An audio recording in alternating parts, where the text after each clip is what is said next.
Hello students, बेटा मेरे YouTube channel में आपका बहुत बहुत स्वागत है। बेटा हम लोग लास्ट टर्म पे पढ़ चुके हैं addition and subtraction of vectors. तो आज हम लोग पढ़ेंगे लेक्चर 4। तो लेक्चर 4 में एडिशन और सब्ट्रैक्शन ऑफ वेक्टर्स के दो इंपॉर्टेंट पॉइंट भी हैं जो एनसीईआरटी के अकॉर्डिंग है। इनको भी आप जान लीजिए, इंपॉर्टेंट पॉइंट है। तो पहले आते हैं एडिशन पर। पहला पॉइंट है इट इज कम्यूटेटिव। ये कम्यूटेटिव होता है। कम्यूटेटिव का mean vector A plus vector B की value vector B plus vector A के इक्वल होगी। ये दोनों इक्वल होंगे। कैसे? देखो, सपोज दैट जैसे वेक्टर ए ये है और सपोज दैट ये है वेक्टर बी, तो इनका जो रिजल्टेंट होगा वेक्टर आर वो vector A plus vector B के इक्वल होगा। ठीक, कैसे मिलेगा इनका रिजल्टेंट? और अगर हम वेक्टर बी में वेक्टर ए को जोड़ते हैं तो सपोज दैट ये है वेक्टर बी और इसमें ये वेक्टर ए को हमने जोड़ दिया, तो इनका रिजल्टेंट इधर बनेगा। ये vector R is equal to vector B plus vector A. तो देखो, दोनों का जो एडिशन हमको मिल रहा है उसमें दोनों के मैग्नीट्यूड सेम है और डायरेक्शन भी सेम है। तो इसका मतलब ये कम्यूटेटिव होगा। ए प्लस बी की वैल्यू बी प्लस ए के इक्वल होगी। Second point, it is associative. ये एसोसिएटिव भी होता है। एसोसिएटिव का मतलब कि जैसे वेक्टर ए में अगर हम vector B plus vector C का समेशन ऐड करते हैं, ठीक है, पहले हमने वेक्टर बी और वेक्टर सी को जोड़ लिया और उसको हमने वेक्टर ए में ऐड किया। तो अगर हम वेक्टर ए में वेक्टर बी को पहले जोड़ दें और फिर उसके बाद उसमें वेक्टर सी को जोड़ें, तो जो रिजल्टेंट हमको मिलेगा वो पहले वाले रिजल्टेंट के इक्वल ही होगा। मतलब मैग्नीट्यूड और डायरेक्शन दोनों सेम मिलेंगे हमको। तो हम कह सकते हैं कि ये एसोसिएटिव भी होता है। ठीक है, क्लियर बेटा? अब आते हैं सब्ट्रैक्शन पर। सब्ट्रैक्शन जो होता है वो एंटी कम्यूटेटिव होता है। ये कम्यूटेटिव नहीं होता। सब्ट्रैक्शन मतलब vector A minus vector B की value vector B minus vector A के इक्वल नहीं होगी। इसको समझने के लिए देखिए, यहां पर डायग्राम में जैसे ये वेक्टर ए है, सपोज दैट ये वेक्टर बी और माइनस वेक्टर बी इधर होगा। तो वेक्टर का जो सब्ट्रैक्शन होता है तो मैंने बताया था एक प्रकार का एडिशन ही होता है जिसमें हम नेगेटिव वेक्टर को ऐड करते हैं। तो वेक्टर ए में माइनस वेक्टर बी को जोड़ेंगे तो ये रिजल्टेंट हमको मिलेगा। ये होगा vector A minus vector B. उसी तरीके से b माइनस ए निकालेंगे तो क्या करेंगे? b में हम माइनस वेक्टर ए को ऐड करेंगे। तो माइनस वेक्टर ए किधर होगा? इधर की तरफ होगा माइनस वेक्टर ए। तो b और माइनस वेक्टर ए का जो रिजल्टेंट है वो इधर की तरफ मिलेगा। ये कहलाएगा वेक्टर b माइनस वेक्टर ए।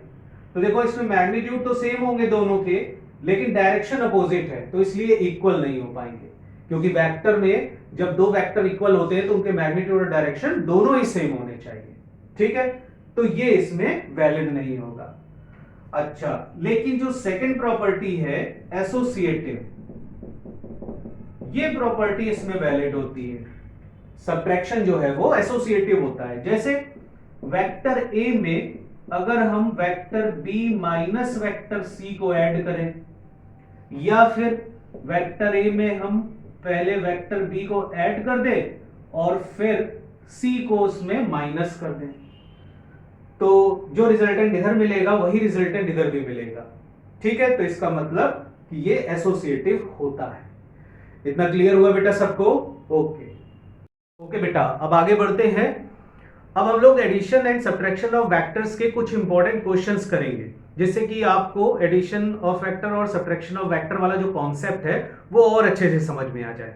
ठीक है, तो मैं बोर्ड पर उन क्वेश्चंस को लिख दूंगा, आपको स्क्रीन को पॉज करके उन क्वेश्चन को सॉल्व करना है और फिर उसके बाद मैं उनका सोल्यूशन दूंगा। ठीक है, तो देखिए क्वेश्चन ये लिखा हुआ है, the resultant of vector A and vector B makes an angle alpha with vector A and beta with vector B, then, तो ये चार ऑप्शन आपको दे रखे हैं और बताना है इनमें से कौन सा सही है। ठीक है, तो पहले आप खुद क्वेश्चंस को अटेम्प्ट कीजिए और फिर उसके बाद मैं इसका सॉल्यूशन देता हूं आपको। आई होप आपने इसको सॉल्व कर लिया होगा। चलिए इसके सॉल्यूशन पर आते हैं। सपोज कर लीजिए ये है वेक्टर ए, ठीक, और ये है वेक्टर बी, और इन दोनों का जो रिजल्टेंट है वो सपोज दैट ये वेक्टर आर है। तो आर का वेक्टर ए के साथ एंगल अल्फा का और बी के साथ एंगल बीटा का बन रहा है, ठीक। तो अब देखिए चारों ऑप्शन में अल्फा लेस देन बीटा दे रखा है, तो अल्फा की वैल्यू बीटा से कम है। तो ये बेटा कब होगी, इस चीज को समझने की कोशिश करिए।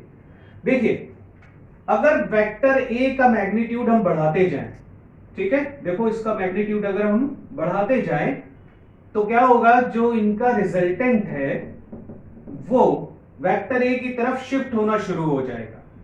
देखो ध्यान से, अब जो डायगोनल मिलेगा वो ये मिलेगा। तो ये डायगोनल क्या हो रहा है, देखो धीरे धीरे झुक रहा है इधर की तरफ, तो अल्फा वाला एंगल क्या होना शुरू हो जाएगा, कम होना शुरू हो जाएगा। तो इसका मतलब जिस तरफ का वेक्टर का मैग्नीट्यूड हम बढ़ाते हैं, रिजल्टेंट से जो एंगल है उस तरफ का वो कम होना शुरू हो जाता है। और इसी तरीके से अगर देखो बी का मैग्नीट्यूड हम बढ़ाएंगे तो यही रिजल्टेंट ऊपर की तरफ शिफ्ट होना शुरू हो जाएगा, तो बीटा की वैल्यू कम होना शुरू हो जाएगी। तो मतलब जिधर का मैग्नीट्यूड बढ़ेगा वेक्टर का, उधर का रिजल्टेंट से एंगल कम होता जाएगा, ठीक है। इस बात को याद कर लीजिए या अच्छे से समझ लीजिए। तो अल्फा की वैल्यू लेस देन बीटा तभी होगी जब ए का मैग्नीट्यूड बी से ज्यादा होगा, बड़ा होगा, और अल्फा लेस देन बीटा सबने दे रखा है, तो इन्हीं में से ही कोई ऑप्शन हो सकता है। तो अब देखो थर्ड वाले ऑप्शन में दे रखा है alpha less than beta if A greater than B, तो कौन सा ऑप्शन सही हो जाएगा, थर्ड वाला सही हो जाएगा। ये क्लियर हुआ बेटा सबको, ओके। नेक्स्ट क्वेश्चन पर आते हैं। देखो दे रखा है if mod of vector p plus q is equal to mod of vector p is equal to mod of vector q, then angle between vector p and vector q, ठीक है, दोनों वेक्टर के बीच का एंगल फाइंड आउट करना है, ठीक है। ट्राई करिए, स्क्रीन को पॉज करके ट्राई करिए। ओके बेटा, कर लिया होगा आपने क्वेश्चन। चलो इसको सॉल्व करते हैं बेटा। तो देखो सबसे ऊपर जो लिखा हुआ है mod of vector p plus vector q, ठीक, इसका मीनिंग क्या होता है, देखो vector p plus vector q vector r के इक्वल होता है, और उसका मॉड लगा हुआ है मतलब उसका मैग्नीट्यूड, मतलब ये वैल्यू किसके इक्वल होगी, r के equal.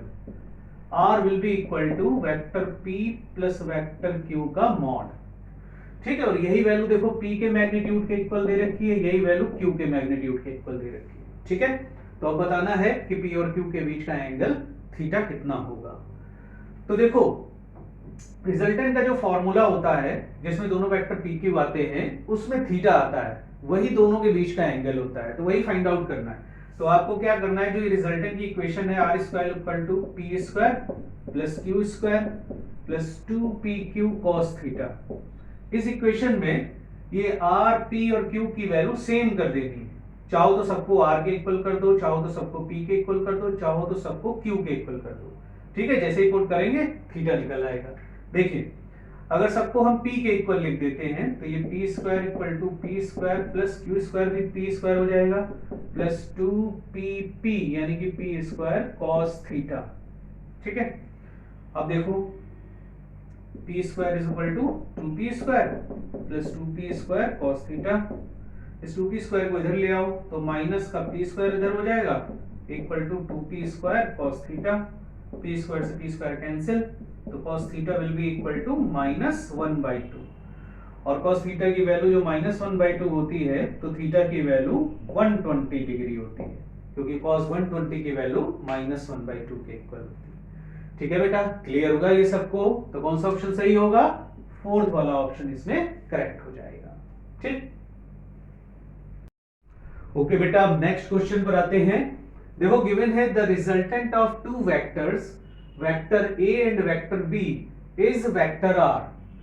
If the magnitude of vector B is doubled, the new resultant becomes perpendicular to vector A. Then the ratio of R is to B, मतलब resultant का जो magnitude है और vector B का जो magnitude है, उन दोनों का रेशियो फाइंड आउट करना है। चार ऑप्शन दे रखे हैं आपको, ठीक है। ट्राई करो बेटा, स्क्रीन को पॉज करके, फिर मैं सॉल्यूशन बताता हूं आपको। क्लियर बेटा, इस क्वेश्चन को आप लोगों ने सॉल्व कर लिया होगा। चलिए इसके सॉल्यूशन पर आते हैं।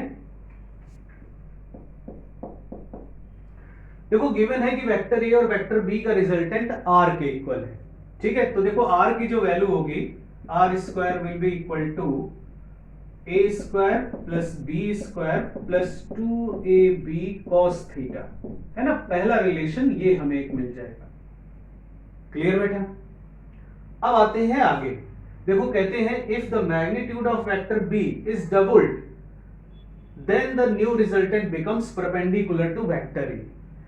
अब देखो ऐसे सोचो कि जैसे वेक्टर ए ये है, ठीक है, और जो वेक्टर बी है उसका हम मैग्नीट्यूड जब डबल करते हैं, ठीक है, जैसे ऐसे डबल कर दिया, सपोज दैट पहले मान लो यहां तक था वेक्टर बी, अब ये बन गया 2 टाइम्स वेक्टर बी, डबल कर दिया उसका मैग्नीट्यूड।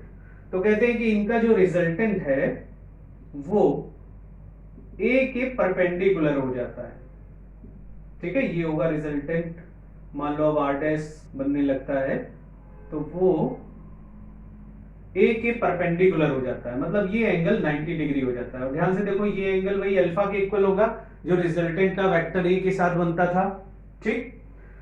तो यहां से देखो हम लिख सकते हैं tan alpha will be equal to, अब याद करो वो होता था b sin theta upon a plus B cos theta, तो यहां पर ये बन जाएगा 2b cos theta, sorry 2b sin theta upon a plus 2b cos theta, ठीक है, ये वैल्यू आ जाएगी। तो अब क्या करो कि इस वाले टर्म को इधर ले आओ, ये tan अल्फा की वैल्यू हम यहां रखेंगे और अल्फा की वैल्यू रहेगी 90 डिग्री। तो देखो ये हो जाएगा a plus 2b cos theta will be equal to 2b sin theta upon tan 90, और tan 90 कितना होता है, इनफाइनाइट, तो समथिंग अपॉन इनफाइनाइट ये कितना हो जाएगा, 0। तो इसका मतलब a plus 2b cos theta की वैल्यू 0 के इक्वल आ गई। तो यहां से हम लिख सकते हैं कि 2b cos थीटा की वैल्यू माइनस a के इक्वल होगी, ठीक है। एक और रिजल्ट हमको यहां से मिल गया, इसको सेकंड इक्वेशन कंसीडर कर लेते हैं। अब आ जाओ फर्स्ट वाली इक्वेशन पर। तो फर्स्ट वाली इक्वेशन में देखो जो R square equal to A square plus B square plus 2ab cos theta है, इसमें आप क्या करो 2b cos थीटा की वैल्यू को क्या पुट अप कर देंगे, माइनस ए के इक्वल। तो यहां पर देखो ये वाला टर्म जो है वो माइनस ए स्क्वायर हो जाएगा, तो ए स्क्वायर से minus A square cancel out हो जाएगा, तो ये आ जाएगा R square equal to B square, मतलब आर की वैल्यू बी के इक्वल आ गई, ठीक है। तो जब आर की वैल्यू बी के इक्वल आ गई तो यही आर और बी का ही तो रेशियो फाइंड आउट करना है, तो R by B will be equal to, R को भी हम बी के इक्वल लिख सकते हैं और बी बी के इक्वल है ही, तो ये रेशियो 1:1 के इक्वल आ जाएगा, ठीक है। तो इसका मतलब r/b will be equal to 1:1। तो कौन सा ऑप्शन सही हो जाएगा बेटा, इसमें थर्ड वाला ऑप्शन करेक्ट हो जाएगा। ये क्लियर होगा बेटा सबको, ओके। नेक्स्ट क्वेश्चन पर आते हैं। देखो दे रखा है two vectors, vector f1 equal to 100 newton due east and vector f2 equal to 50 newton due south, ठीक है। एक ईस्ट की डायरेक्शन में फोर्स है, एक साउथ की डायरेक्शन में फोर्स है। Have their common initial point, then mod of vector f1 minus vector f2 is, ठीक है। f1 माइनस f2 का मैग्नीट्यूड फाइंड आउट करना है। क्लियर हो गया बेटा, ठीक है। स्क्रीन को पॉज करके सॉल्व करने की कोशिश करिए। चलिए इस क्वेश्चन को सॉल्व करते हैं। देखो सबसे पहले तो आप डायरेक्शन कंसीडर कर लो, ठीक है। देखो इधर की डायरेक्शन में होगा ईस्ट, इधर होगा वेस्ट, ऊपर की तरफ नॉर्थ और नीचे की तरफ साउथ। अब देखो दिया है वेक्टर f1 100 न्यूटन है ईस्ट की तरफ, तो ईस्ट इधर हुआ, f1 is equal to 100 Newton. फिर उसके बाद कहते हैं f2 is equal to 50 newton due south, south मतलब नीचे की तरफ, ठीक है। कॉमन इनिशियल पॉइंट है दोनों का, तो ये हो गया वेक्टर f2 50 न्यूटन साउथ की तरफ। अब हमें निकालना है magnitude of f1 minus f2, मतलब कि f1 में हम क्या करेंगे, निगेटिव वेक्टर ऑफ f2 को जोड़ेंगे। तो निगेटिव वेक्टर f2 किधर होगा, ऊपर की तरफ, ये माइनस f2, ठीक है, जिसकी वैल्यू हो जाएगी माइनस 50 न्यूटन, ठीक है, ऊपर की तरफ। अब इन दोनों का जो रिजल्टेंट है वो इधर की तरफ बनेगा vector F net is equal to F1 minus F2। ठीक है, ये आएगा रिजल्टेंट। अब इसी का मैग्नीट्यूड निकालना है। तो मैग्नीट्यूड निकालना है तो देखो ये दोनों वेक्टर एक दूसरे के परपेंडिकुलर है, तो एफ नेट का जो मैग्नीट्यूड आएगा वो under root of F1 square plus F2 square के इक्वल हो जाएगा। तो F1 की वैल्यू कितनी दे रखी, 100, तो 100 का स्क्वायर प्लस 50 का स्क्वायर। तो देखो 100 को लिख सकते हैं 50 इंटू 2, तो 50 का स्क्वायर इंटू 2 का स्क्वायर प्लस 50 का स्क्वायर। तो देखो 50 का स्क्वायर कॉमन आ जाएगा, बाहर निकाल लेते हैं इसको, और 2 का स्क्वायर बन जाएगा 4 और यहाँ पर 1 बचेगा। तो देखो ये बन जाएगा 50 रूट 5 न्यूटन। ठीक है, ये आ जाएगी रिजल्टेंट फोर्स की वैल्यू। अब जैसे सपोज दैट डायरेक्शन भी पूछ लेता है कि किस डायरेक्शन में होगा रिजल्टेंट, तो जैसे सपोज दैट ये एंगल अगर हम निकालें, थीटा इसको अगर कंसीडर कर लें, तो आप क्या करो, यहां से परपेंडिकुलर डालो और इस ट्राइंगल में आ जाओ। तो ट्राइंगल में आप देखो tan थीटा की जो वैल्यू होगी that will be perpendicular upon base. तो परपेंडिकुलर का मैग्नीट्यूड 50 के इक्वल हो जाएगा और बेस का मैग्नीट्यूड 100 के इक्वल होगा। तो ये आ जाएगा 1/2, मतलब theta will be equal to tan inverse 1/2। इस एंगल की वैल्यू ये आ जाएगी। अब इसकी डायरेक्शन कैसे लिखते हैं उसको समझिए कि अब ये वाला जो रिजल्टेंट है वो देखो ईस्ट से नॉर्थ की तरफ है, तो हम इसको लिखेंगे ये थीटा डिग्री मतलब tan inverse 1/2 north of east. ठीक है, ईस्ट के नॉर्थ की तरफ है ये, तो नॉर्थ ऑफ ईस्ट ऐसे लिखेंगे इस डायरेक्शन को। ठीक है, क्लियर हुआ बेटा सबको? ओके बेटा, नेक्स्ट क्वेश्चन पर आते हैं। देखो दिया है कि दो वेक्टर है P और Q, और P का मैग्नीट्यूड Q के मैग्नीट्यूड के इक्वल है, और vector P perpendicular to vector Q है। तो पूछ रहे हैं then find the angle between 3 times vector P minus vector Q with vector Q। ठीक है, ट्राई करिए स्क्रीन को पॉज करके, इसको सॉल्व करते हैं। देखो दिया है P और Q के मैग्नीट्यूड सेम है और P परपेंडिकुलर टू Q है। तो सपोज कर लेते हैं ये है वेक्टर P और ये है वेक्टर Q। ठीक, अब हमको एंगल निकालना है 3 times vector P minus Q और Q के बीच का। तो इसका मतलब P माइनस Q और Q के बीच का। तो देखो P वेक्टर तो ये है और माइनस Q वेक्टर इधर की डायरेक्शन में हो जाएगा, ये माइनस Q। तो अब देखो P और माइनस Q का जो रिजल्टेंट होगा, यानी इन दोनों को जब हम ऐड करेंगे तो ये वेक्टर हमको मिलेगा वेक्टर P माइनस Q। ठीक है, आए समझ में? और जो 3 टाइम्स वेक्टर होगा P माइनस Q वो इसी का 3 टाइम्स हो जाएगा, तो ये vector 3 times vector P minus Q के इक्वल हो जाएगा। ठीक, उसकी लेंथ 3 टाइम्स हो जाएगी। अब हमें एंगल निकालना है इसी वेक्टर का Q के साथ में। तो देखो इतना एंगल तो 90 डिग्री हो गया। अब ये एंगल और हम निकाल लें, तो इसको अल्फा कंसीडर कर लेते हैं। ठीक है, तो याद करो सब्ट्रैक्शन वाला जो कॉन्सेप्ट होता था उसमें ये tan अल्फा की वैल्यू हम लोग कैलकुलेट करते थे, तो tan alpha will be equal to आ जाएगा Q साइन P और माइनस Q के बीच का एंगल 90 डिग्री और upon P plus Q cos P और माइनस Q के बीच का एंगल, ये भी 90 डिग्री भाई रख देंगे। तो देखो ये आ गया Q sin 90 की वैल्यू 1 हो जाएगी upon P plus Q cos 90 की वैल्यू होती है 0, तो ये टर्म 0 हो जाएगा, तो ये आ जाएगा Q बाई P। अब देखिए P और Q के मैग्नीट्यूड सेम है, तो ये रेशियो 1 के इक्वल होगा, तो इसका मतलब अल्फा की वैल्यू आ जाएगी 45 डिग्री।